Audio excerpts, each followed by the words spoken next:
Right. హ్మ్. నిన్న అన్ని విషయాలు మాట్లాడినాం గదా! నిజం జెప్పండి. అమ్మ సన్నిధిలో ఉన్నాం. అబద్ధం చెప్పొద్దు. కొన్నైనా గుర్తున్నాయా? మీకు గుర్తుందా? గుర్తున్నాయా? హ్మ్. అందులో నేను ఒకటి అడుగుతా చెప్పాలి. ఎవరు చెప్తే వాళ్ళు నా ప్రియ శిష్యులని నేను గ్రహిస్తా.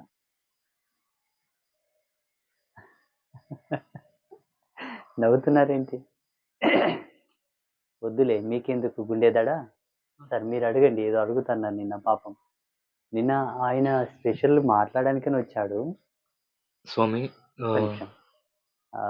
రాత్రి ఇక్కడ వీడియో అయిన తర్వాత రూమ్‌లోకి వచ్చాడు. ఎంత ఇంపార్టెంట్ విషయాలు అడుగుతున్నాడంటే ఆయనని తిట్టాను నేను. ఇంత మంచి విషయాలు వీడు అడిగితే, ఈ విషయాలకు అమృతం జాలువారుతది. ఆ అమృతం నువ్వు ఒక్కడే తాగితే ఎట్లా? అక్కడ ఉన్నదంతా యువకులే అందరూ తాగాలని చెప్పేసి ఈరోజు ఆయన ఉంచుకున్నాను పాపం. పోతా అన్నాడు. ఇప్పుడు అడగండి. మీ మనసులో ఏముందో రాత్రి మీరు నన్ను ఏం అడిగారో అదే అడగండి. స్వామి మీరు వీర్య ధర్మం గురించి చెప్పారు కదా! అంటే వీర్యం ఎంత ఇంపార్టెంట్ అనేది చెప్పారు. జనరల్‌గా సైన్స్‌లో అయితే మనకి దానికి అంత ఇంపార్టెన్స్ లేదు అని చెప్తున్నారు. కానీ స్పిరిచువాలిటీలో దానికి చాలా ఇంపార్టెన్స్ ఉందని చెప్తున్నారు. స్పెర్మ్ రిటెన్షన్ అనేది ఈ మధ్య ఎక్కువ వింటున్నాం. సో, దాని యొక్క ఇంపార్టెన్స్ ఏంటి అసలు? అంటే ఆ ఎనర్జీని మనం ఎలా మన స్పిరిచువల్‌గా యూజ్ చేసుకోవాలి? అది ఒకటి. బ్రహ్మచర్యం ఎలా పాటించాలి? ఒకవేళ పెళ్లి చేసుకున్న తర్వాత అంటే స్పెర్మ్ ఇంపార్టెన్స్ తగ్గుతుందా? అలా అయితే రోజు మనం పెళ్లి చేసుకున్నాక సంసారంలో ఉంటాం కాబట్టి, ఆ ఎనర్జీని మనం ఎలా రిటైన్ చేసుకోవాలి? సబ్జెక్ట్ కొంచెం లెంతీ అయినా ఏం ప్రాబ్లమ్ లేదా? లేకపోతే షార్ట్‌కట్‌లో చెప్పాలనా? ఆ! లెంతీ అయినా ప్రాబ్లమ్ లేదు స్వామి. డీటెయిల్‌గా చెప్పొచ్చు. అయితే శ్రద్ధగా వినండి. జగన్మాత నాకిచ్చిన జ్ఞానంతో నాకు తోచింది నేను చెప్తాను. నా బుద్ధికి అందింది నేను అనుభవంలోకి తీసుకున్నది చెప్తాను. మీరు అడిగింది ఒక స్వామీజీని. యాజ్ ఎ స్పిరిచువల్ పర్సన్ మీ ఒక ఆధ్యాత్మికవేత్తని మీరు అడిగారు. మేము ఆధ్యాత్మిక రంగంలోనే మీకు సమాధానం చెప్పాలి మా అనుభవాన్ని బట్టి. ఆధ్యాత్మికత పురుడు పోసుకున్న కొన్ని లక్షల సంవత్సరాల తర్వాత సైన్స్ వచ్చింది. సైన్స్ అనేది మనిషి తన యొక్క విద్వత్తును నిరూపించుకున్న ఒక కోణం. మానవుడు తన టెక్నికల్ సిస్టమ్‌ని ఒక రూపాంతరం చేసినటువంటి ఒక కోణం అది. అది అంతే. కానీ అంతకన్నా కొన్ని లక్షల సంవత్సరాల కన్నా ముందు గూడా జీవుడున్నాడు. ఆయన కొంత పరివర్తనం చెందాడు. ఆ పరివర్తనంలో పెద్ద పీటని ఆధ్యాత్మికతని నమ్మాడు. ఎంతోమంది దార్శనికతలు, మహాపురుషులు, సిద్ధపురుషులు, యోగులు, ఋషులు ఎందరో వచ్చారు. అందరూ నమ్మిన సత్యాన్ని నేను చెప్పాను వీడియోస్‌లో. అధిక వీర్యపాతం మంచిది కాదయ్యా. ఆరోగ్యానికి, మానసికతకు, సామాజికత్వానికి, ఎదుగుదలకు, వ్యక్తి యొక్క వికాస ధర్మానికి కూడా నాది చాలా ఇబ్బంది కలిగించేదవుతుంది. అలా కాకుండా ఇలా ఉండండి, ఇలా ఉండండి కొన్ని సూత్రాలు చెప్పడం జరిగింది. కంప్లీట్‌గా కూడా నేను వీడియోస్‌లో ఏమి ఓపెన్ అవ్వను. ఎవరైతే నా శిష్య పరమాణువుగా నేను స్వీకరించి వాడు ఎదగాలనుకున్న వాడికి ధారపోస్తాను. అంటే చెప్తాను. సబ్జెక్టివిటీ డాట్ ఆఫ్ డాట్ వివరిస్తానన్నమాట. మీరు అడిగారు కాబట్టి అందరికీ మీకు అర్థమయ్యేటట్టుగా చెప్తాను. ఈ ప్రపంచంలో అన్నిటికన్నా విలువైనది ఏదైనా ఒక పదార్థం ఉన్నది అని మానవుడు నమ్మగలిగితే అది ఒక ధాతు కేంద్రకం మాత్రమే, అనగా వీర్యం. మీరంటున్న భాషలో ఎలా అది విలువైనది, ఎందుకు గొప్పదని మనం వివరించుకోవాల్సి వస్తే అది లేనిది జన్మ లేదు కదా. భగవంతుడు రక్తంతో జన్మను ముడిపెట్టలేదు. మన శరీరంలో ఎన్నో పదార్థాలు ఉన్నాయి. ఎన్నో ఖనిజ సంపత్తిక శక్తి ఉన్నది మన శరీరంలో. ధాతు కణజాల శక్తి ఉన్నది. రకరకాల మినరల్స్ అనుకోండి, రకరకాల ప్రోటీన్స్, న్యూట్రాన్స్ అన్ని రకరకాలైనటువంటి వీటితోటి మన శరీర నిర్మాణం జరిగింది. ఒక జీవిని తయారు చేయాలంటే కేవలము ఆ వీర్యపు చుక్కతోనే తయారవుతుంది. అది ఎంత వాల్యుబుల్ ఆఫ్ ఇంపార్టెన్స్ అయితే దానికి ఆ భగవంతుడు దానికి కనెక్షన్ పెట్టాడు దానికి. ఎంత విలువైందైతే దాని నుంచి జీవం పుడుతుందని కనెక్షన్ ఇచ్చాడు. ఇది ఒక్క దాంట్లో మనం అర్థం చేసుకోవచ్చు అంటే ఎంత గొప్పదని. పురుషుడు ఎప్పుడైనా సరే అసందర్భముగా అనాలోచితముగా అవసరానికన్నా మించి ఆ చర్యను గనక వాడాడనుకోండి, ఆయనను మనుష్య జన్మ ధర్మంలో నుంచి తొలగించబడుతుంది కాలం. ఈజీగా తీసి పక్కకు పడేస్తది. కరివేపాకును కూరలోంచి తీసి పాడేసినట్టుగా. ఇది సిద్ధాంతం నమ్మే సత్యం. అందుకే ఋషులు ఎక్కువ దాన్ని కట్టుబానిసలే బ్రతికారు. వారి యొక్క పతిని పోకుండా కంట్రోల్‌గా ఉన్నారు వాళ్ళు. ఎంత గొప్పతనము దాంట్లో ఎంత మహత్తుంటే దాని మీద వాళ్ళు నిగ్రహం పెట్టుకుంటారు. ఇకపోతే ఆధునిక విజ్ఞాన శాస్త్రం ఇప్పుడున్న మోడర్న్ సైన్స్ ఏదైతే ఉన్నదో, దీని మీద ఆంక్షలు పెట్టదు. తప్పకుండా ఏ పూటకు ఆ పూటకు నెలలో 2 సార్లో, 3 సార్లో, వారానికి ఒకసారో, 2 సార్లో ఏదో విధంగా చేసుకుంటే తప్ప బాడీ ఫ్రీ ఉండదు. ఆయా లాభాలుంటాయని కొంతమంది నిపుణులు చెప్తున్నారు. డాక్టర్లు సైతం చెప్తున్నారు. మీలాంటి యువకులు ఆ వీడియోలు చూసి దానికి అడాక్ట్ అయిపోయి, ఆ దౌర్బల్య స్థితికి వాళ్ళు పాల్పడుతున్నారు ఇప్పుడు సమాజంలో. కాకపోతే ఇప్పుడున్న డాక్టర్లనుకోండి, ఇప్పుడున్న సైన్స్ అండ్ టెక్నాలజీ అనుకోండి, శాస్త్రవేత్తలనుకోండి, దీని మీద పరిపూర్ణమైన రిసర్చ్ ఇంకా వాళ్ళు చెయ్యలేదు అని నేనంటాను. చేయాలనుకుంటే వాళ్ళకు బాహ్య ప్రపంచం మీద, భౌతికమైనటువంటి పదార్థాల మీద రిసర్చ్‌లు చేస్తే దొరకదు. ఆంతరంగికమైన శోధన, అంతర్ముఖ పరిశోధన చేస్తే తప్ప దాని యొక్క మూలాలు వాళ్ళకర్థం కావు. సింపుల్‌గా చెప్పాలంటే ఒక యువకుడు తన మీద తనకు నియంత్రణ లేక చిన్న చిన్న వాటికి ఆయన ప్రలోభపడి, అధిక మోతాదులో గనక తన శక్తిని పాతం చేసుకొని, తన తేజస్సుని పోగొట్టుకుంటే, జీవ చైతన్యంలో ఉండేటటువంటి ఈశ్వర చైతన్యం మనలో మనలో డివినిటీ ఉంటుంది. అందులో గాడ్ యొక్క డివినిటీ కూడా కనెక్టివిటీ అయి ఉంటది మనకు. ఈశ్వరుని యొక్క చైతన్యం మన చైతన్యంతో మిళితమై ఉంటుంది. ఆ మిళితమై ఉన్నటువంటి తేజస్సు, ఆ చైతన్యం, ఆ పవర్ అనేది మన నుంచి క్రమక్రమేపీ దూరమైపోతుంది. మిమ్మల్ని కంప్లీట్‌గా దానికి దూరంగా ఉండమని నేను చెప్పలేను. మీరు ఉండవచ్చు. ధర్మం మనకు సౌలభ్యాన్ని ఇచ్చింది. ఆల్టర్‌నేట్ ఆప్షన్ కూడా ఇచ్చింది. ఒకవేళ పెళ్లి గాని యువకులు ఏ విధంగా వారి యొక్క కోరికలు నియంత్రించుకోవాలి? నియంత్రించుకోగలిగే సామర్థ్యం ఉన్నప్పటికినీ నియంత్రణ లోపల లేకపోతే కూడా ఏ విధంగా తనకు తానుగా దాని యొక్క కోరికననుకోండి సుఖాన్ని తీర్చుకోవచ్చని కూడా ప్రామాణికత ఉన్నది. అది ఎంతవరకు? లిమిట్. నెలలో ఎన్ని సార్లు? పక్షములో ఎన్ని సార్లు? వారంలో ఎన్ని సార్లు? అలా ఆ యొక్క ఆలోచన స్థితిని బట్టి, ఆయన ఫిజికల్ స్ట్రెంగ్త్‌ని బట్టి, మానసిక స్థితిని బట్టి ఆ వెసులుబాటు ఇచ్చింది మనకు శాస్త్రం. ఇంత చెప్పేటప్పటికేంది గానీ, ఒక మాట సత్యం చెప్తాను వినండి. అధిక వీర్యపాతం అనేది జీవుడి యొక్క జన్మలో ఎన్ని అనర్థాలు తీసుకురావాలో అన్ని అనర్థాలు తెస్తది. మానసికంగా, శారీరకంగా, సామాజికంగా, ప్రాకృతికంగా, దైవీ సంపత్తి ప్రకారంగా. ఆయన ఉత్తమ దైవ కళలతో విరాజిల్లి పరమ పవిత్రమైనటువంటి జీవుడిగా సమస్త సృష్టి యందు రాణించాలనుకుంటే దీని నియంత్రణ అవసరం. లేదు నాకంత పెద్దగొద్దు. నా సంసారిక ధర్మంలో నేను మంచిగా ఉండి, నా భార్య పిల్లలను చల్లగా చూస్తూ, అప్పులు లేకుండా, కష్టాలు లేకుండా, రోగములు లేకుండా, బాధలు లేకుండా, శత్రుభయం లేకుండా చల్లగా ఉండాలనుకున్న కొంత నియంత్రణ అవసరం. పెళ్లి కాలేదు. Now I'm bachelor. సో, అయినను నేను ఒక మంచి యువకుడిగా నేను రాణించాలి సమాజంలో. మంచి గుర్తింపు రావాలె. మంచి ర్యాంక్ రావాలా? మంచి కంపెనీలో ఉద్యోగం రావాలా? నేను ఒక మంచి గుర్తింపు పొందాలనుకున్నా గూడా, దీని మీద నియంత్రణ లేనివాడు అవి సక్సెస్‌గా సాధించలేకపోతాడేమో అని నేను అనుకుంటాను. సాధించలేడు కూడా. ఎందుకంటే దీనిలో భగవంతుడు జీవకళా నైపుణ్యాన్ని గుజిగుచ్చాడు. దాన్ని ఒక సమయమునందు మనం గనక స్ఖలించుకుంటే, విసర్జించుకుంటే, ఆయన తేజస్సులో ఆవిర్భాగం వెళ్ళిపోతుంది.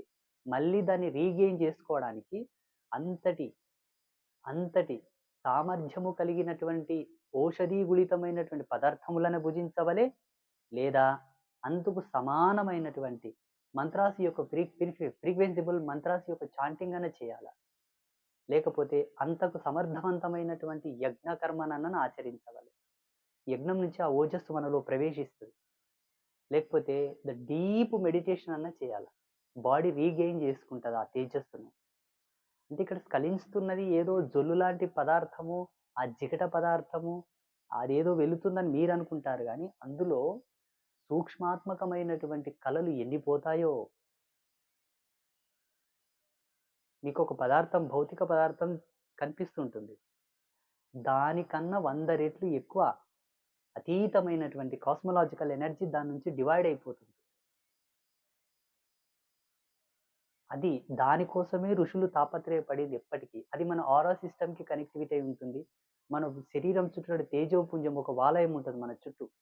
ఆ తేజోపుంజం యొక్క వాలయానికి అది కనెక్ట్ అయి ఉంటుందన్నమాట.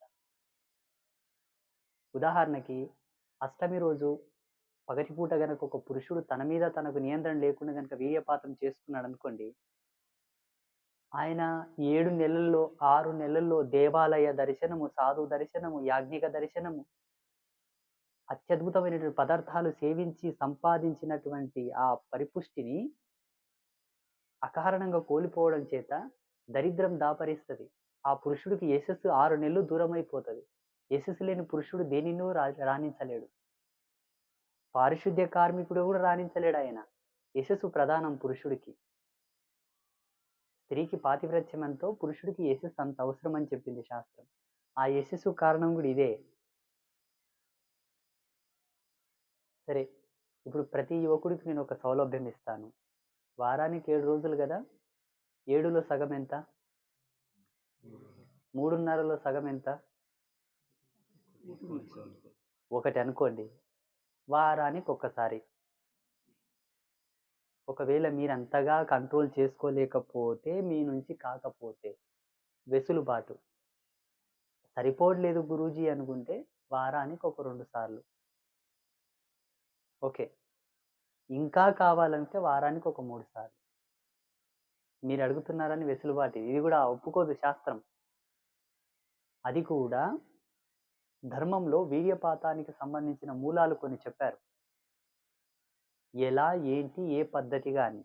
ఇంకాస్త లోతుకు దిగితే, పరిపూర్ణమైన విద్వత్తుతో గనక ఆలోచన చేస్తే టెక్నికల్లీ ఏ దిశలో ఉండి కూడా ఆయన వీర్యపాతం చేయాలని కూడా ఉన్నది లోతుగా. ఆ డైరెక్షన్ ఆఫ్ మోడ్ సిగ్నల్స్ కూడా ఆయనకి యాడ్ అవుతాయని చెప్పారు మనకు.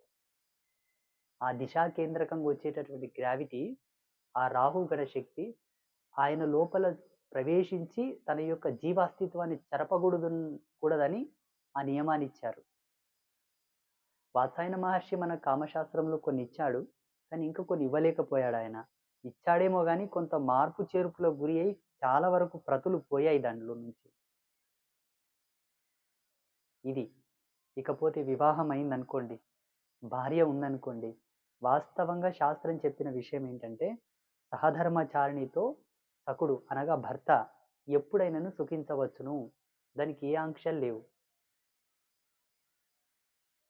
కాకపోతే వాళ్ళ యొక్క సంతాన సాఫల్యత దృష్ట్యా, అతగాడి ఆరోగ్య దృష్ట్యా, ఆమె యొక్క ఆరోగ్య దృష్ట్యా పగటిపూట సంగమించవలదు అని చెప్పారు. ఇకపోతే కొన్ని పుణ్యమైనటువంటి గడియల్లో, పుణ్యమైనటువంటి ముహూర్తాల్లో, శుభదినాల్లో, శుభతిథుల్లో కూడా సంగమించవలదు అని చెప్పారు. ఎందుకు సంగమించకూడదు? అది సుఖమే గదా! అది భావప్రాప్తిని ప్రసరింపజేసేటటువంటి తన్మయత్వమే కదా! దానివల్ల నష్టమేమున్నది? ఆధ్యాత్మిక దర్పణం చెప్తున్నది ఏమిటి అంటే, జీవుడు ఎప్పుడు మనఃపూర్వకంగా తన్మయత్వం చెందుతాడో అదే లయం. అదే లయం. అది ఆధ్యాత్మికంగానన్నా కానివ్వండి, లేకపోతే సాంసారికంగానన్నా కానివ్వండి. ఏ విధంగానైనా సరే. ఒక ప్రదేశాన్ని చూసి ముగ్ధ మనోహరుడైపోతుంటాడు. ఆయన దాంట్లో కనెక్ట్ అయిపోతుంటాడు. అప్పుడు చక్రాస్ అన్నీ కూడా ఒక స్టెబిలిటీలోకి వచ్చి ఉంటాయి. అంటే మనిషి ఏ విధంగానైనా ఒక పీస్‌నెస్‌కి వచ్చాడనుకోండి, చక్రాస్ అన్నీ కూడా ఒక యాంగిల్‌లోకి వచ్చి ఉంటాయి. ఒక ధారణ స్థితిని పొంది ఉంటాయి. సో, ఇది కూడా సుఖమే కదా! ఎందుకు చేసుకోకూడదని మనం అనుకోవచ్చు. ఇదొక క్వెషన్. కానీ ఆయా ముహూర్తాల్లో నీవు తన్మయత్వం చెంది ఈశ్వరుని విస్మరించకూడదు కాబట్టి ఈ సుఖమును పొందవలదు. ఈ సుఖమును పొందండి. ఎందుకంటే ఆ దినము పవిత్రమైనది కాన ఇప్పుడు భగవంతుని పొందు నీవు. సంసారికమైన సుఖము పొందవలదని మన పెద్దలు చెప్పారు. ఎందుకంటే ఈ దినం మళ్ళీ ఎప్పుడొస్తదో, ఆ దినం వరకు మనం ఉంటామా? కాళ్ళు చేతులు గట్టి ఉంటాయా? ఏ అనర్థమైనా సంభవించవచ్చు. ఏ సమస్యన దాపురించవచ్చు. అందుకే ఏ నిమిషానికి ఆ నిమిషానికి ఆ పవిత్రతను కాపాడుతూ ఆ తదుపరి సుఖపడు. ఈరోజు పండగ. ఆ రోజు కామం పుట్టింది, కోరికలు పుట్టాయి. అయిననూ నియంత్రించు. అక్కడ నీ వ్యక్తిగతమైన స్వభావం దృఢపడుతది. ఈడ నియంత్రించుకున్న నీవు సమాజంలో గూడా నియంత్రించబడతావు. దేహ దారుఢ్యం పాటు మానసిక దారుఢ్యం గూడా అవలంబనం అవుతుంది అక్కడ. ఈరోజు నిమ్మలంగా ఉండు, మరుసటి రోజు సుఖపడు. ఇట్లా శాస్త్రం ఇట్లా చెప్పింది. మరీ అంత కర్కశంగా ఎక్కడ గూడా శాస్త్రంలో చెప్పలేదు. భార్య 5 రోజులు ఆమె బహిష్టుగా ఉన్నది అనుకోండి. ఆ 5 రోజులు ఆమెను కనీసము ఏ విధంగా గూడా తాకగూడదని చెప్పింది వాస్తవంగా అంటే శాస్త్రం. ఏ విధంగా? అంటే శారీరక కలయికలే కాకుండా ఫిజికల్ టచింగ్ గూడా ఆమెను చేయొద్దు. కాస్త ఆమెకు దూరంగానే ఉండు అని చెప్పింది శాస్త్రం. ఇందులో 2 కోణాలున్నాయి. ఆమె స్థితి, నీ స్థితి. ఈ రెండి స్థితుల మధ్య జరిగేటటువంటి పరస్పర ఘర్షణ, ఆ ఇద్దరి జీవుల్లో ఉండేటటువంటి జీవకళల యొక్క విచ్ఛేదం కాకుండా, ఆమెలో గూడా దైవ కళలుంటాయి, నీలో గూడా దైవ కళలుంటాయి. ఇకపోతే స్త్రీ బహిష్టుగున్నప్పుడు, ఆమె శరీరం యొక్క పరిపూర్ణమైన దశను ఈశ్వరుడు సైతం భయపడ్డాడు చూసి. పరమశివుడే భయపడ్డాడు. అంటే అది తప్పు కాదు. అట్లా అని ఒప్పు గూడా కాదు. అది ఒక అద్భుతమైన స్థితి. అది ఆ జగదంబకే ఎరుక ఆ లీల. ఆ దినమునందు ఆమెకు దూరంగా ఉండు. భార్య అనారోగ్యంతో ఉన్నప్పుడు ఆమెను బలవంతం చేయొద్దు. ఆమెకు ఇష్టం లేకున్నా బలవంతం చేయొద్దు. ఇవి చూడండి ఎంత చక్కగా చెప్పారు మన వాళ్ళు. ఇకపోతే అనుకూలము కాని ప్రదేశమునందు అడగవలదు. ఆ స్థితికి ఆమెను ప్రేరేపకంగా అడగవలదు. చెప్పారు మనకు శాస్త్రంలో. ఆమె ఎప్పుడైతే మనసు పూర్తిగా పురుషుణ్ణి రా అని పిలుస్తుందో, అప్పుడు పురుషుడికి ఆయుష్షు పెరుగునట. కానీ స్త్రీకి మనసు లేకుండా పురుషుడు బలవంతం చేస్తాడు చూసావా? అప్పుడు పురుషుడి యొక్క ఆయువు తగ్గునట. స్త్రీని ఎప్పుడే గాని బలవంతంగా ప్రేరేపించకూడదట. ఇవన్నీ కామ సంజాతంగా చెప్పినటువంటి మూలాలు. పురుషుడికి ప్రధానంగా కొన్ని నియమాలు చెప్పింది కామశాస్త్రంలో. తనకన్నా వయసులో పెద్దదానిని కోరవలదు. తనకన్నా వయసులో చిన్నదానిని కోరవలదు.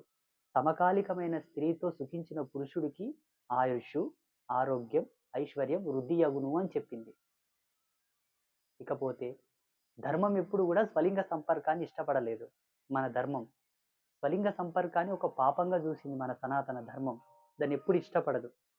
ఒకవేళ అలా కోరుకునే పురుషుడే ఉన్నా, అలా ఇష్టపడే పురుషుడే ఉన్నా, దానికి ఒక సౌలభ్యం వేరేగా ఇచ్చింది మళ్ళా. ఇప్పుడు సమాజంలో చాలా మంది స్వలింగ సంపర్కం కోరే వాళ్ళు ఉన్నారు కదా, వాళ్ళ కోసం కూడా శాస్త్రంలో కొన్ని సౌలభ్యాలు ఇచ్చారు. అంటే ఆల్టర్నేట్ ఆప్షన్స్ అన్నమాట. కాకపోతే ధర్మం దాన్ని ఒప్పుకోదు. ఎందుకనగా స్వలింగ సంపర్కం అనున్నది కేవలం తను తృప్తి చెందుటకే తప్ప ఇతరమైనటువంటి ఏ యొక్క ధర్మానికి అది పాత్రత కాలేకపోతుంది కాబట్టి. స్త్రీ పురుషులు సుఖించిన ఎడల వాళ్ళు సుఖమును పొందగలరు. వాళ్ళ సుఖమునకు ప్రతిరూపకంగా ఒక జన్మను ఇవ్వగలరు. వీళ్ళ సుఖము సుఖమే. ఆ సుఖమును వాళ్ళు సుఖించెదరే గాని వేరే లాభాలు లేవు కదా. అందుకే శాస్త్రం దాన్ని సమ్మతించినప్పటికీ అంగీకార యోగ్యంగా దాన్ని స్వీకరించలేకపోయింది.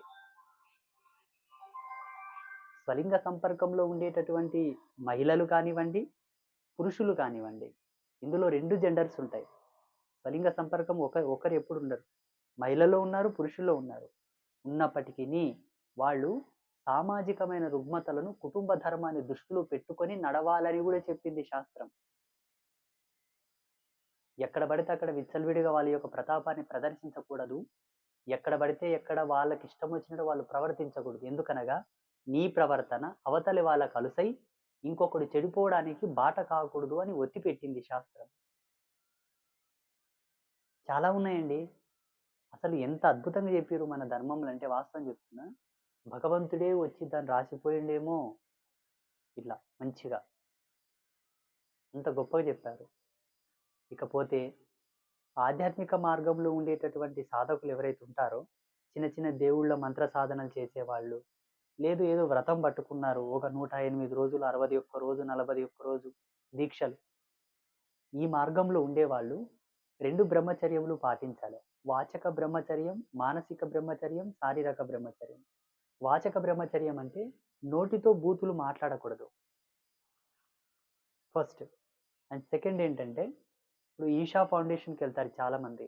అక్కడ సద్గురు చేత దీక్షను తీసుకుంటారు. మా పీఠానికొచ్చి మాచే కొంత దీక్ష తీసుకుంటారు. సివిల్‌గా ప్యాంట్ అంగేసుకొని గూడా మంత్రజపం చేసుకోవచ్చని నేను అవకాశం ఇచ్చాను చాలామందికి. డ్యూటీస్ చేసే వాళ్ళకు, ఉద్యోగాలు చేసే వాళ్ళకు. ఇప్పుడు సాంప్రదాయకమైన వస్త్రధారణ చేత దీక్ష నియమావళితో వీళ్ళు సాధనలో ఉన్నారు ఈ పిల్లలు. వీళ్ళు. ఆ! ఇలా ఉండేవాళ్ళు. అలా ఉండేవాళ్ళు. ఎవరైనను ఈ 3 పాటించాలి. వాచక బ్రహ్మచర్యం.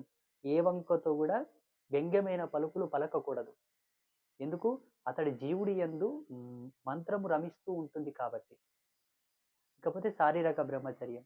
అకారణముగా ఏ కారణం లేకుండా, ఏ ప్రలోభం లేకుండా, ఏ స్థితి, ఏ ధర్మము లేకుండా వీర్యపాతం జరగకూడదు.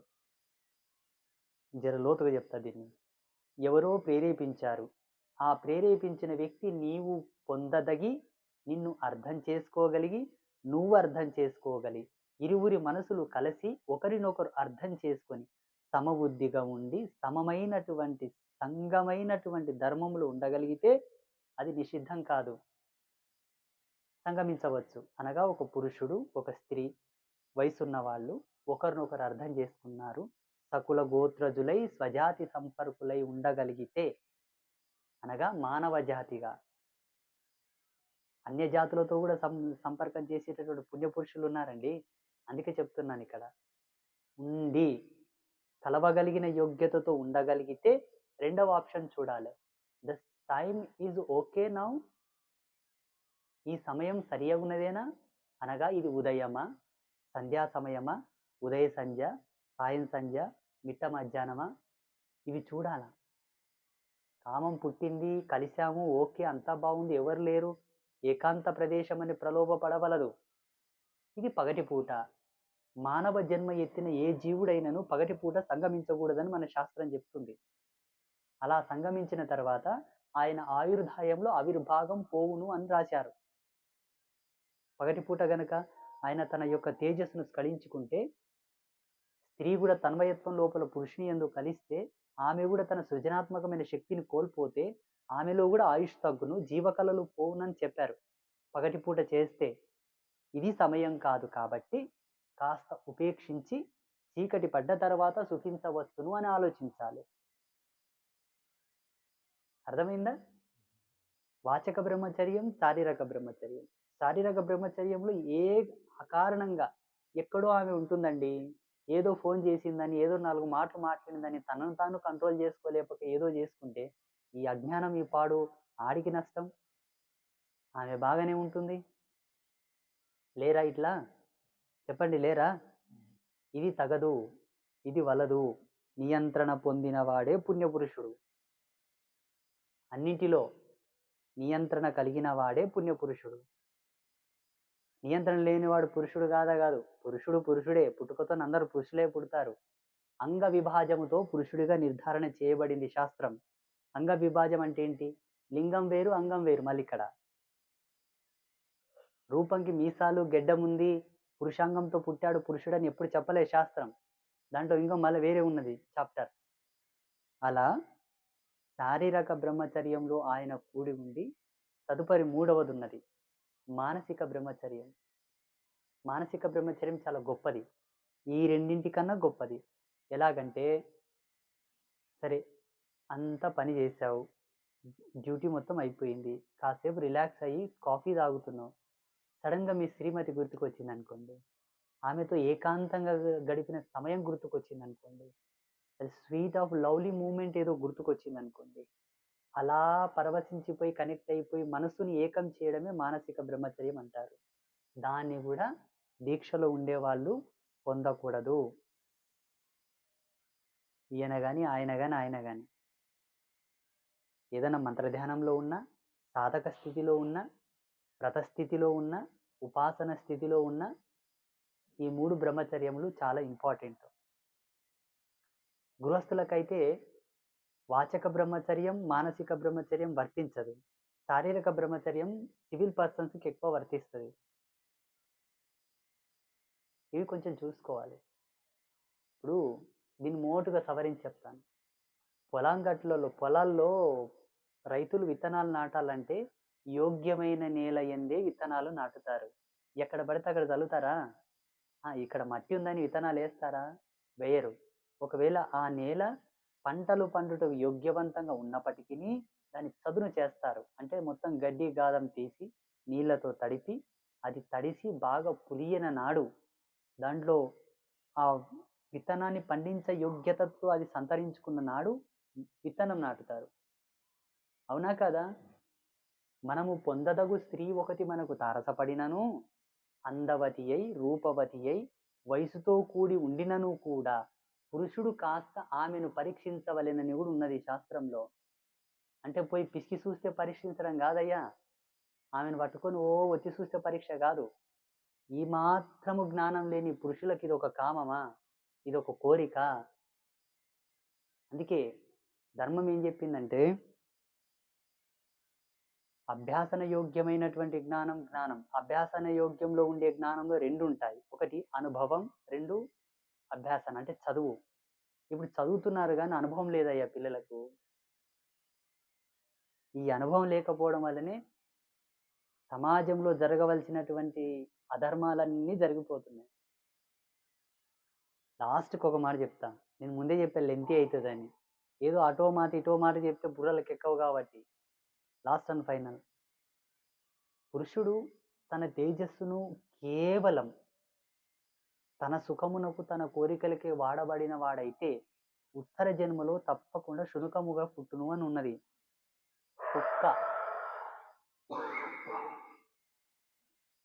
కుక్కకు కోరికలు చిత్తకార్తిలో పుడతాయట. చిత్తకార్తిలో పుట్టినటువంటి ఆ కోరికను తీర్చుకోవడానికి అది ఎంత పిచ్చిగా ప్రవర్తిస్తదంటే, ఎంత హేయంగా ప్రవర్తిస్తదంటే మీరు చూసే ఉంటారు సమాజంలో. ఈ జన్మలో నియంత్రించలేని వాడికి మరు జన్మలో అదే గతి. ఒకవేళ సెంటిమెంట్ పీపుల్స్ ఎవరైనా ఉంటే, నమ్మకాలను విశ్వసించే వాళ్ళు ఉంటే, ఇది చేస్తే అది అవుతదని వాళ్ళు నమ్మేటట్టుంటే ఇది బాగా గుర్తెరగండి. ఇంకొకటి, ఉత్తమమైనటువంటి సంతానాన్ని ఇవ్వదలిచిన వాడు, గొప్పగా రాణించదలిచిన వాడు, సత్యంత వరకు ఓని ముడ్డి ఓడే గడుక్కొని సావాలనుకునేవాడు, తనను తాను గట్టిగా సమాజంలో నిలబడి నడవాలని దృఢత్వం, దారుఢ్యం పొందాలనుకునేవాడు వృధా చేసుకోవద్దు. సుఖపడండి. మీ భార్యలతో సుఖపడండి. మీ భార్యలతో సుఖపడండి. ఇంకొకటి, ఈ దేశానికి చిన్న చిన్నవి అవి ఏవో ఫుడ్ పాయిజన్ అయి అంటే ఆహార దౌషం చేత, వ్యవహార దౌషం, వ్యవహారం అంటే మళ్ళీ ఈ వ్యవహారం కాదు. చిన్న చిన్న మిస్టేక్స్ చేత చిన్న చిన్న రోగాలు ఉండేవి మన దేశంలో. భారతదేశ చరిత్ర చిన్న చిన్న రోగాలయ్యా. అది ఓమ నానబెట్టుకొని తాతే పోయేవి. సొంటి మిరియాలు ఉడకబెట్టుకొని తాతే పోయేవి. తులసి ఇంత ఉప్పు వేసుకొని, తులసి ఇంత తేనె తాతే పోయేవి. అంత చిన్న రోగాలు ఉండేవి మన దేశంలో. ఈనాడు క్యాన్సర్ లాంటి భయంకరమైన రోగాలు, ఇప్పుడు బ్లడ్ క్యాన్సర్ లాంటి భయంకరమైన రోగాలు, హెచ్ఐవి, ఎయిడ్స్, అటువంటి భయంకరమైన రోగాలు ఈ దేశానికి పరిచయం కానికి కారణమే అసాంగత్య దోషము. అసాంగత్య దోషం అంటే కామశాస్త్రంలో ఒక మాట చెప్పారు. పురుషుడు గాని స్త్రీ గాని భోజనము కన్నా గంటన్నర ముందన సంభోగం చేయండి, సంభోగం చేసిన గంటన్నర తర్వాతన తినండి, తాగండి. ఏ మెడికలైజేషన్ చెప్పిందయ్యా దీని గురించి? జీవ ప్రక్రియ యొక్క మూలమే ఉన్నది ఇక్కడ. జీవ ప్రక్రియ మొత్తం వెంట్రుక నుంచి కాలి గోరి వరకు ఉన్నది దీని చలనం. ఎవరు చెప్పిండ్రు? ఈ మోడర్న్ సైన్స్ చెప్తుందా? ఆ పాశ్చాత్య దేశాలు ఇట్లా కోక్బడి ఇక్కడ దాతారు, ఇక్కడ ముద్దు పెట్టుకుంటారు. ఈ చేత్తో ఒక మాంసం పీస్ తింటారు, అక్కడ సంభోగం చేస్తారు. నేనేం చూడలేదు నారాయణ. మళ్ళీ ఈ స్వామికి ఎట్లా తెలుసప్ప అనుకున్నారు కంపగాల. ఏదో అనుభవం కొద్ది అట్లా వస్తున్నాయి కాబట్టి చెప్తున్నాను. నేను చెప్పింది సత్యమా కాదా? నేను చూడలేకపోయినా నా అనుభవంతో టాలీ చేసుకొని చెప్తున్నాను. But it's true or wrong? వాస్తవమే కదా అది. ఇవన్నీ దృష్టిలో పెట్టుకోకుండా అడ్డం వచ్చినట్టుగా విచ్చలవిడిగా ప్రవర్తించడం వల్లనే ఇమిడలేని ఈ శరీరం అన్నింటినీ దొబ్బుతుంది బయటికి. అంటే భయంకరమైనటువంటి రోగాలను దొబ్బుతుంది. ఈ శరీరంలో ఆ పాపం ఇమిడదు నాయన. ఇది భగవత్ ప్రేరేపకమైనటువంటి నిలయం ఈ దేహం. గా గుళ్ళ ఏముందయ్యా? మనం కట్టిన గుళ్ళ ఏముంది? ఇటుకలతోన రాళ్లతోన కట్టిన గుడి. ఈ గుడి ఎంత గొప్పది, ఈ గుడి ఎంత గొప్పది, ఎవరు తయారు చేయాలన్నయ్య దీన్ని? మన ధర్మంలో శాస్త్రం గురించి కూడా మంచి నిర్వచనం ఉన్నది. 6 మూలలు తడవగా చేసిన స్నానమే స్నానం అన్నారు మన వాళ్ళు. 6 మూలలు ఉన్నాయంట మన శరీరంలో సందులు. సంక, గజ్జలు, చెవి కణతలు, గదువ కింద, కనురెప్పల కింద, ముక్కు దవడలు, 6 సందులు తడవగా చేసిన స్నానమే స్నానమట. అరకొరకొక ఓ గుమ్మరించుకొని వచ్చే స్నానం కాదట. మరి ఎంత లోతు ఆలోచించుంటారు మన వాళ్ళు. ఆ ప్రదేశాల్లో బ్యాక్టీరియా ఫార్మింగ్ తొందరగా అవుతుంది. ముదురుకునే ప్లేసులు కదా అవి. అక్కడ చిన్న చిన్న మురికి, దుమ్ము, ధూళి చేరి బ్యాక్టీరియా తొందరగా ఫామ్ అవుతుందని చెప్పేసి అవి పరిశుభ్రంగా కడుక్కొని నిదానంగా ఆ సందులు సంకలన్నీ కడుక్కొని వస్తేనే పూర్ణ స్నానం అని పరిగణలోకి తీసుకున్నారు మన వాళ్ళు. స్నానమే ఇంత లోతుగా చూసిండ్రంటే దీన్ని ఎట్లా చూసింటారు ఇక మన వాళ్ళు? అర్థమైందా? అది ఫైనల్గా మీకు కోరికలు పుట్టినా, అటువంటి ప్రేరణ కలిగినా ఏదో ఎండాకాలంలో వానలాగా చూసుకోండి కానీ తదేకంగా చిరపుంజిలో కురిసినట్టు వాన కురిసినట్లు కురిపిస్తూ ఉంటే జీవితం చాలా దుర్భర స్థితికి పోతుంది. ఇవి కొంచెం దృష్టిలో పెట్టుకోండి మీరు చూసేవాళ్ళు. నేను చెప్పింది తప్ప? చాలామంది యువత ఏదో ఆ ఫోన్లో ఏదో హీరోయిన్నో ఎవరినో చూస్తారు, ఆ సినిమాలు పాడుగాల ఆ సినిమాలు చూస్తారు, ఏదో చూస్తారు. చూసేసి వాళ్ళ మీద వాళ్ళకి మీరు అన్నట్టుగా కంట్రోల్ లేక ఎక్కడనో వాష్రూమ్లోనో ఇంకెక్కడనో పోయి ఏదో చేసేస్తుంటారు పాడు. సరే చేయండి, కాకపోతే ఒక విషయం గుర్తుపెట్టుకోండి. నేను చదివిన శాస్త్రాల్లో నేను దేవి భాగవతంలో విచిత్ర వీర్యుని కథ చదివాను. ఆ ముందు పురాణాల్లో మహాపుణ్యపురుషుల కథలు కొన్ని చదివాను. వాళ్ళు వాళ్ళ ప్రేయసులు వాళ్ళ యొక్క సతులు గుర్తుకు వచ్చి వాళ్ళ మీద వాళ్ళకి నియంత్రణ లేక ఏదో వీర్యం స్ఖలనం అయిపోతే దాన్ని నేల మీద పడకుండా జాగ్రత్త పడి ఒక ఆకు తీసుకొని దాన్ని డొల్లగట్టి డొల్లలో బట్టి వాళ్ళ అంతఃపురంలో రాణులకు పంపించారయ్యా రాజులు. అంటే అది నేల మీద పడిపోతే ఎంత భయంకరమైన పాపాలు తగులుతాయి.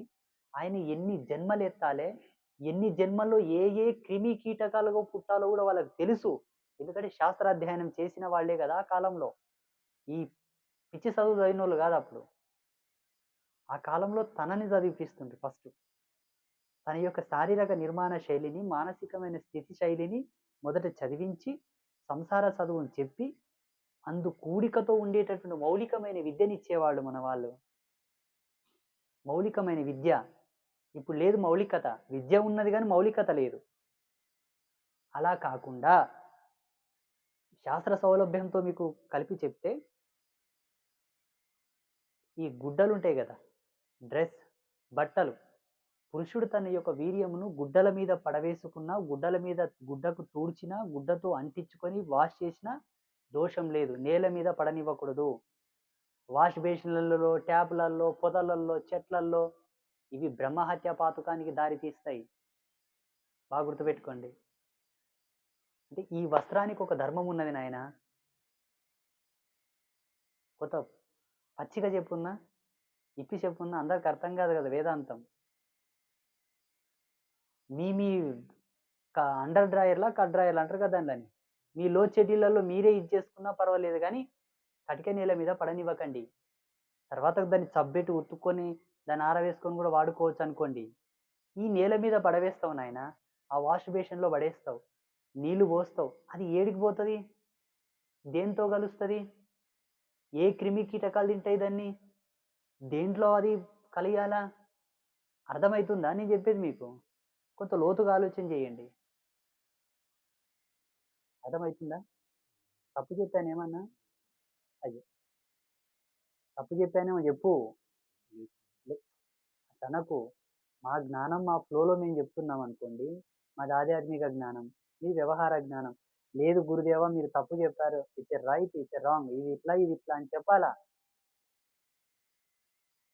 అర్థమైందా? ఒక కథ చదివాను నేను. ఒక అతను ఇట్లే నియంత్రణ లేక తన మీద తన కంట్రోల్ లేక తన తేజస్సును స్ఖలించుకున్నాడు. అది గడ్డి మీద పడింది, పచ్చ గడ్డి. ఆరు బయట వడ్ల గట్టు మొలుస్తుంది కదా, ఆ గడ్డి మీద పడిపోయింది. అది పడ్డ తర్వాత అటు పోతే ఒక గోవు వచ్చి ఆ గడ్డిని మేసిందట. ఇప్పుడు ఏం చెప్తావు దానికి? ఆలోచించు కొంచెం. అది వదిలేయి. ఏదో చిన్నగా ఒక కాయలు చిన్న చిన్న దుంపలు కాయలు కాసిన ఒక తీగ ఉన్నదట. ఇంకెవడో వచ్చిండు వాడు అట్లే చేసిండు. ఆ దుంపల మీద కాయల మీద పడింది. ఆ దుంపలను తినే చిన్న చిన్న జీవరాశులు వచ్చి దానిని కొరుక్కొని తిన్నాయట. ఇది ఏమనలే దాన్ని? అర్థమవుతుందా నేను చెప్పింది? అందుకే మనిషి ఆచరణ దోషం కన్నా వ్యవహార దోషం పెద్దది. వ్యవహరించుటలోనే ఆయన ఉత్తముడా అధముడా అనేది పరిగణలోకి వస్తుంది. నిన్ను సుఖపడొద్దని నేను అనట్లా. సుఖములోనే కొంత శ్రేష్టత్వాన్ని చూసుకో, మంచితనాన్ని చూసుకో, నీకు అనుకూలమైనది చూసుకో, నీ ఆయువుకి భంగం కలగకుండా, ఆరోగ్యానికి భంగం కలగకుండా, నీ ఐశ్వర్య కళలకు భంగం కలగకుండా సుఖపడు. ముఖ్యంగా అష్టమి, అమావాస్య, పౌర్ణమి, ఏకాదశి, పంచమి ఈ 5 తిథుల్లో మాత్రం ఎట్టి పరిస్థితుల్లో స్త్రీలు కానీ పురుషులు కానీ ఆ సుఖమునకు దరి రాకండి, దాన్ని చేరదీయకండి. ఈ 5 తిథుల్లో మాత్రం కంట్రోల్లో ఉండండి. పగటిపూట అస్సలే వద్దు. సూర్యోదయ సూర్యాస్తమయ సమయాలు అసలే వద్దు. పుణ్యక్షేత్రాలు, దేవభూములు, పుణ్యతీర్థాలు, ఇటువంటి ప్రదేశాలు, దేవాలయాలు, సాధువుల యొక్క ఆశ్రమాలు, మఠాలు, గోశాలలు ఇవి వద్దు. ఇందులో మీ మేలు చాలా ఉన్నది. ఆ మీ సుఖానికి నేనేమైనా అడ్డం పుట్టినా ఇవాళ చెప్పడానికి? మీ సుఖం మీ తిప్పల్. కాకపోతే ధర్మమూర్తిగా ఉన్నాను కాబట్టి ధర్మమే చెప్పాలి, చెప్తున్నాను. వద్దు. భోజనము కన్నా గంటన్నర ముందన సుఖపడండి, అది కూడా మీ సహధర్మచారినితో. అన్యులు వద్దు. ఎందుకంటే ఏ ఆడపిల్ల పేదిని ఎట్లుంటుందో, ఎవరి కాలి ముహూర్తం ఎట్లుంటుందో, ఎవరి మీద ఏం గణింత్రం ఉండునో, ఎవరి జీవకళలో ఏముండునో, పాపముండునో శాపముండునో. కేవలం ఇట్లా ముడితేనే కరోనా వచ్చిందని మొన్న పుకారు లేపిరి. కేవలం టచ్ చేస్తేనే కరోనా వచ్చిందండ్రి. టచ్ చేస్తే ఒక ప్రాణాంతకమైన వైరస్ వచ్చేటప్పుడు ముడితే పాపాలు రావా? తాకితే కర్మలు రావా? శివ శివ శివ బల్లి కొట్టుకున్నది చూడండి. అర్థమైందా? అట్లంటే గురువు గారు ఒక లోకల్ ట్రైన్లో, ఒక మెట్రో ట్రైన్లో పోతుంటే ఎంతో మంది తగులుతారు కదా, పబ్లిక్ ప్లేస్కి వెళ్తే కూడా చాలా మంది తగులుతారు కదా, సినిమాకి పోతే కూడా చాలా మంది తగులుతారు కదా, అట్లంటే ఇంకా సమాజంలో ఎవరు తగలకూడదా అని ఓ సారంగా నీతులు ఊదకండి కామెంట్ల రూపంలో ఓ పెద్ద మేధావుల్లాగా. నీ తగులుకం తగలేయ్యా. నేను ఆ తగలడం గురించి మాట్లాడలేదు, ఈ తగలడం గురించి మాట్లాడుతున్నాను. ఆ తగలడం ఏంటయ్యా, ఏదో ఇట్లా టచ్ అయిపోతావు. ఈ తగలడం మనసును, చూపును, శరీరాన్ని, ఊహలను అన్నింటినీ ఏకం చేసే తగులుడు. నేను ఈ తగులుడు గురించి చెప్తున్నాను. అర్థమైందా? అది ఇలా అన్నింటికి అనుకూలంగా ఉండేటటువంటి ధర్మంతో ఉంటే నేను చెప్పిన పద్ధతిలో సుఖపడండి, సంతోషంగా ఉండండి. శాస్త్రం ఇంకొక మాట కూడా బాగా గట్టిగా చెప్పింది ఇందులో. వావి వరుసలు ప్రధానం. అందుకే మన సనాతన ధర్మంలో రాఖీ పౌర్ణమి ఒకటి పెట్టారు మన వాళ్ళు. పండగలు ఎంత గొప్పగా ఉంటాయంటే మన ధర్మంలో పండగలు, ప్రతి పండగ పరమావధి చింతనతో పెట్టినవే. పరమావధి అంటే యోగాలో నిష్ణాతులైన వాళ్ళే చూస్తారు దాన్ని. ధ్యానంలో పరమావధి చింతనతోనే మనకు పండగలు వచ్చాయి, సభ్య సమాజంలో కడుగు పెట్టాయి. రాఖీ పౌర్ణమి అనే పండగ మనకు పెట్టడంలో కారణం ఏంటంటే, ఇప్పటికీ సమాజంలో ఒక మహమ్మారి ఉన్నది. 100% మంది మొగలకు పిల్లలు పుట్టట్లా. డాక్టర్లే ఇప్పుడు తండ్రులు అవుతున్నారు. ఇతగాడు తండ్రి గాడు. డాక్టరే first god, first father, next he is the father. అంబాత్రయ క్షేత్రాన్ని కూడా ప్రతి మంగళవారం సంతాన సాఫల్యతకు చెందిన వాళ్ళు ఎక్కువ వస్తున్నారు. మేము కూడా చూస్తున్నాం కాబట్టి. కారణం ఏంటంటే ఇదే, ఆరంభ దశ నుంచి తను ఎన్నో తప్పులు చేసి ఉండి, తనకు తానుగా తెలియకుండా కొన్ని చేసి, తెలిసి కొన్ని చేసి, చివరికి వచ్చిన అమ్మాయి పానానికి ఆయన పిల్లలు పుట్టబోయేసరికి అమ్మాయికి తప్పు ఉన్నట్టు, అమ్మాయిని దూషిస్తున్నట్టు మాట్లాడతారు. ఇక్కడికి వచ్చిన వాళ్ళలో నేను జాతక పరిశీలన చేస్తే మొగోళ్ళకి యొక్క సమస్యలు ఉన్నాయి. అర్థమైందా? క్షణికమైన సుఖాలకు అలవాటు పడి పిచ్చి పిచ్చి మందులు, పిచ్చి పిచ్చి గోళీలు వాడొద్దు ప్లీజ్. 100 సంవత్సరాల నీ జీవితం నరకపు ప్రాయం అయితది. ఆ గోళీల, మందుల పిచ్చి పిచ్చి యాడ్స్‌లు జూసి, ఆ టీవీలలో ప్రకటనలు జూసి. ఈ మధ్యలో యువతంతా దాని వెనకాల పరిగెడుతున్నారు. ఇంకొకటి, పురుషుడు వాస్తవంలో ఉండి సంభోగం జేయాల. ఇది బాగా గుర్తుపెట్టుకోండి. వాస్తవం అంటే క్లారిటీగా, ప్యూరిటీగా ఉండి సంభోగం జేయాల. ఏదో తాగేసి మత్తులో జేయడం, ఏదో గోలేసుకొని దాన్ని పవర్‌లో జేయడం. దీనివల్ల తన యొక్క పరిపూర్ణమైనటువంటి స్థితి, అస్తిత్వం, తన యొక్క పూర్ణత్వం వెనకైపోతది. ఎంతసేపున్నా ఒక డమ్మీగానే చేయబడతాడాయన గాని, పరిపూర్ణమైనటువంటి చేతస్సు, రేతస్సు, తేజస్సు ఆ స్త్రీ గర్భమునందు ప్రవేశించదు. మనకు గర్భధానానికి, సంభోగానికి ఇది ఫస్ట్ జెప్పారు. అందుకే ఆ కాలంలో పాల గ్లాస్ ఇచ్చి పంపేవారు శోభనం గదిలోకి. బీర్ బాటల్ ఇచ్చి పంపలా. నవ్వుతారేంటి? ఒకవేళ నేనైతే దీన్ని బాగా నమ్ముతా. ఇప్పుడు ఈ మధ్యలో సాధకులు గూడా చాలామంది, అఘోరాస్ గాని, నాగాస్ గాని చాలామంది ఏదో లిక్కర్ తాగి, గాంజాయి తాగి, అదొక మత్తులో శివుని ధ్యానిస్తామయ్యా అంటారు. ఓ పెద్ద ట్రెండ్ అయిపోయిందిది. మత్తులో భగవంతుని కొలవడం ఏమిటి? అట్ సేమ్ మత్తులో సంభోగం చేయడం ఏంటి నాకర్థం కాదు. కుక్కలు, నక్కలు, గాడిదలు అట్లనే చేస్తాయా? అట్లనే చేస్తాయా? ఈ పిచ్చి కాకపోతే ఏం పిచ్చి లోకం ఇది, ఏం పాడు లోకం. అబ్బబ్బబ్బబ్బబ్బా! గురువుగారు ఇవల్ల మీకెట్లా తెలుసు అని అడగాయా ఒకసారి? మైక్ దగ్గర పెట్టుకో. గురువుగారు మీకెలా తెలుసు? ఆ! నేనేదో పెద్ద చూసినట్టు.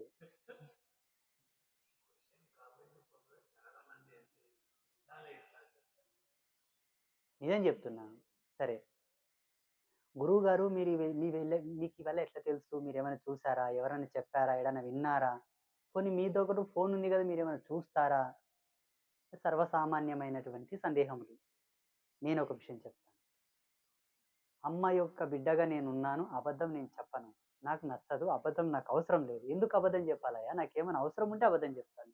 అవసరమే లేనోడు అబద్ధం ఎందుకు చెప్తాడయ్యా? కాకపోతే అనుభవం నాకిచ్చినటువంటి గుణమే మీకు నేను చేస్తున్న బోధ. అనుభవం నాకిచ్చిన గుణమే మీకు చెప్తున్న బోధ. నేను చెబుతున్నది అవాస్తవమైతే మీరు నమ్మకండి. లేదు స్వామి మీరు చెప్తున్న వల్ల సమాజం ఉన్నాయి అంటేనేమో నమ్మండి. నేను ఆ విషయంకొస్తే, వేదాలు మన భూమికి ఎట్లా పరిచయమైనయి? స్టార్టింగ్ ఎక్కడనో ఒకతోనో స్టార్ట్ అవ్వాలి గదా! ఎవరో రాస్తేనే మనకు అందాయి గదా! ఆ వాళ్ళు ఎక్కడి నుంచి రాసారు? కొన్ని అట్లా నేచర్ మాకు రిజర్వేషన్స్ ఇస్తది. దాని కేంద్రకంగా కొన్నొస్తాయి. కొన్ని వాగుతుంటాం. అవి మీ జీవితంలో అన్వయమైతే వాస్తవం అని నమ్మండి. లేకపోతే కొట్టిపాడేయండి. అర్థమైందా? ఫైనల్ ఎంట్రన్స్ ఒక మాట ఇస్తాను. Relationship is very important. అంటే అక్క, చెల్లెలు, చిన్నమ్మ, పెద్దమ్మ, అత్త, పిన్నమ్మ ఈ వరుసలున్నాయి జూసావా? వావి వరుసలంటారు మన వాళ్ళు. వావి, వరుస. వావి అంటే ఏంటి? వరుస ఏంటంటేంటి చెప్పు? వరుస అంటే తరతరాలుగా మన జనరేషన్స్ వచ్చేటటువంటివి. వావి అంటే సమాజం దాటితే గూడా మనం అన్న, తమ్ముడు, అక్క, చెల్లెలు అంటాం గదా బయట. అవి వావి, ఇవి వరుస. ఇవి 2 గూడా మనం చూసుకోవాలి. ఒక ఊరుకొయినావు నాయనా. ఒక 3 పొలిమేర్లు దాటిపోయినావు. అందమైన ఒక యువతి కనబడింది. ఎందుకో నీకు చెల్లెమ్మ అనబుద్ధి అయింది. అన్నావు. చెల్లెమ్మ అన్నావు. ఓ 2, 3 సార్లు అన్నావు. ఒక 3, 4 సార్లు ఆమె మళ్ళీ కలిసింది. ఐదవసారికి చెల్లెమ్మ అనబుద్ధి ఎయలేదు నీకు. ఇంకేదో అనబుద్ధి అయింది. అనిపించడమే కాకుండా ఆమెను పొందుటకు నీ మనసు ఉపయుక్తం కావడానికి ప్రేరేపిస్తున్నది. ఆరంభంలో చెల్లెమ్మ అన్నావు గదా! చివరిలో మళ్ళీ ఇది కోరుతున్నావు గదా! ఇది ఏ పాతుకం. పోనీ ఆ ముందు అనకపోయినా సరిపోయేదిగా. అంటివే అని అదొక రిలేషన్ క్రియేట్ చేసుకున్నాం. అందుకే వావి వరుస అన్నారు మన వాళ్ళు. వావి వరుసలు చూసుకోండి. చాలా. సరే నాలాంటి సన్నాసివయ్యా, పెండ్లం లేదు, పిల్లలు లేదు, వెనక క్రెడిట్ కార్డు, డెబిట్ కార్డు ఏవి లేవు. నో బయోడేటా ఏం లేదు. వీడు ఏమన్నా చేయొచ్చయ్యా, చెల్లుతుంది. వీడు ఏమన్నా చేయొచ్చు. కానీ నీవు చేసేది అనగా మీరు చేసేది ప్రతిదీ కూడా నీ కుటుంబం మీద ఇంపాక్ట్ కాక తప్పదు. అందుకే ఫ్యామిలీని దృష్టిలో పెట్టుకొని, కుటుంబ ధర్మాన్ని దృష్టిలో పెట్టుకొని, నీ నుంచి రేపు ఒక జనరేషన్ వస్తుందని దృష్టిలో పెట్టుకొని ప్రతి యువత బ్రతకాలి అని చెప్తున్నాను నేను. అర్థమైందా? అర్థమైందో అర్థం కాలేదో, అర్థమైంది అంటున్నావు కానీ నాకైతే అర్థం కాలేదు. మరి నీకు అర్థమై ఉండవచ్చు, నాకైతే అర్థం కాలేదు. ఎందుకు అర్థం కాలేదంటే ఈ టాపిక్ చాలా పెద్దది. ఏదో రాముడు అయోధ్యలో పుట్టిండు, లంకకు పోయి రావణాసురుడు చంపిండు, మళ్ళీ సీతను తెచ్చి అయోధ్యలో పెట్టిండు అన్నంత ఈజీగా లేదు ఇది. జీవ పరివర్తనం, జన్మ పరివర్తనం, ఆత్మ పరివర్తనం ఇవన్నీ పక్కకెడితే నరుడే నారాయణునిగా పదవి పొందాలన్న ఇదే ముఖ్యం. ఇదే ముఖ్యం. అందుకే ఆ క్రియను బ్రహ్మచర్యం అన్నారు. బ్రహ్మమునితో కనెక్ట్ చేసి చెప్పారు ఆ చర్యను. మరి అదొక్కటి ఆలోచన చేస్తే అయిపోతుంది కదా.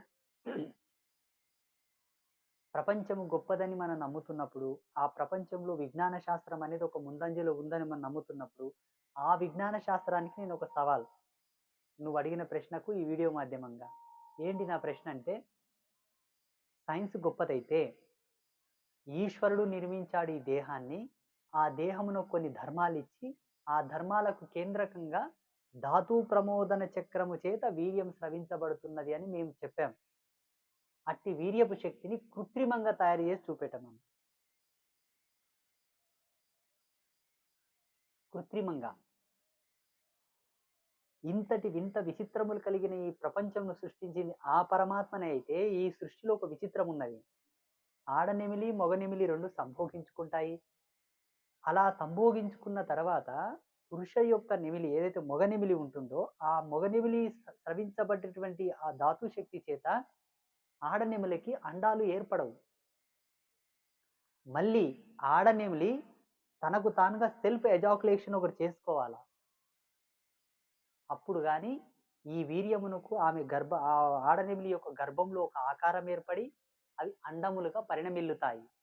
లేకపోతే అది వృధా కావలసినదే. అందుకే నెమలిని అస్ఖలిత బ్రహ్మచర్యగా పరిగణలోకి తీసుకున్నారు మన వాళ్ళు. పురుష ప్రపత్తి, పురుష సంయోగ శక్తి లేకుండా కూడా ఆడనెమిలి గుడ్లు పెట్టగలదని మోటుగా చెప్పారు. ఈ యొక్క అనువాదాన్ని, నేను చెప్పిన అనువాదాన్ని, ఈ విశదీకరణను సైన్స్ చెప్పమనండి చూద్దాం. ఎన్ని ఎక్స్పెరిమెంట్ చేసినా సైన్స్కి సాధ్యం కాదు. ఇంత అనుభవంతో చెబుతున్నాను కాబట్టి పురుషుడు తాత్కాలికమైన సుఖములకు వశుడై బానిసై భంగపడకూడదు, జాగ్రత్తగా ఉండండి. అర్థమైందా? రైట్. దీనికి ఇంకేమైనా సందేహాలు ఉంటే అడుగు. పర్వాలేదు, అడగవయ్యా.